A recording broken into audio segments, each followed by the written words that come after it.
মধ্যপ্রাচ্যে ইরান যুদ্ধের জেরে বিশ্বজুড়ে হু হু করে বাড়ছে জ্বালানি তেলের দাম, আর এর সরাসরি প্রভাব গিয়ে পড়েছে খোদ আমেরিকার শিক্ষা খাতে। দেশের বিভিন্ন স্টেটের স্কুলগুলোর ওপর দিয়ে যাচ্ছে এক বড় অর্থনৈতিক ঝড়। স্কুল বাস চালানো এবং জেনারেটরের জ্বালানি খরচ মেটাতে গিয়ে হিমশিম খাচ্ছে প্রতিষ্ঠানগুলো। অনেক ডিস্ট্রিক্ট বাধ্য হয়ে জরুরি তহবিল ব্যবহার করেছে, আবার কোথাও কাটছাঁট করা হচ্ছে শিক্ষা বাজে। মার্কিন স্কুলগুলোর এই নজিরবিহীন সংকট নিয়ে বিস্তারিত থাকছে নিশাত আফরোজের রিপোর্টে।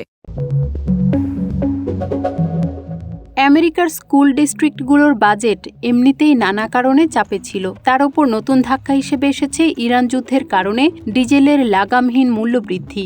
গত ফেব্রুয়ারি মাস থেকে শুরু হওয়া এই যুদ্ধের প্রভাবে বিশ্ববাজারে তেলের সরবরাহ ব্যাহত হওয়ায় হু হু করে বাড়ছে জ্বালানি খরচ।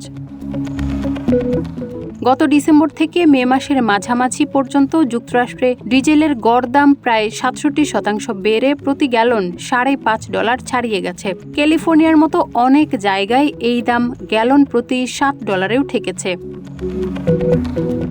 আমেরিকান স্কুল বাস কাউন্সিল অনুসারে মার্কিন স্কুল বাসগুলো বছরে প্রায় ৮০ কোটি গ্যালন ডিজেল ব্যবহার করে। এই বিপুল পরিমাণ জ্বালানির দাম বেড়ে যাওয়ায় মার্কিন স্কুল পরিবহন ব্যবস্থায় অতিরিক্ত প্রায় $১৮০ কোটি আর্থিক বোঝা চেপে বসেছে। ওয়াশিংটনের ইয়াকিমা স্কুল ডিস্ট্রিক্ট থেকে শুরু করে টেক্সাসের ওয়াকো, সব জায়গার স্কুল কর্তৃপক্ষই এখন অসহায়। ইয়াকিমা ডিস্ট্রিক্টের কর্মকর্তারা জানাচ্ছেন, ডিজেলের দাম বৃদ্ধির কারণে তাদের অতিরিক্ত যে ব্যয় হচ্ছে তা অন্তত ২ জন পূর্ণকালীন শিক্ষকের বেতনের সমান।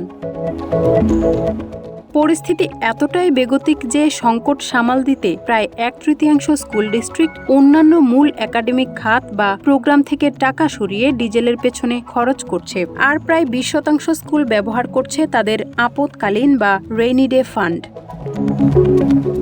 অন্যদিকে প্রত্যন্ত আলাস্কার চিত্র আরও ভয়াবহ। সেখানে স্কুল বাস নয়, বরং ক্লাসরুমের আলো ও হিটিং সিস্টেম সচল রাখার জন্য জেনারেটর চালাতে গিয়ে জ্বালানি সংকটে পড়েছেন শিক্ষকরা। খরচ বাঁচাতে স্কুলগুলো এখন বাসের রুট কমিয়ে দেওয়া, গাড়ি স্টার্ট দিয়ে বসিয়ে রাখার উপর নিষেধাজ্ঞা এবং প্রশাসনিক খরচ কমানোর মতো কঠোর সব পদক্ষেপ নিচ্ছে।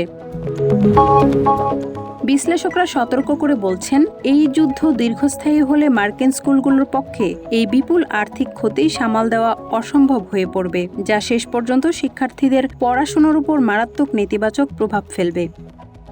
নিশাত আফরোজ, আমেরিকা বাংলা।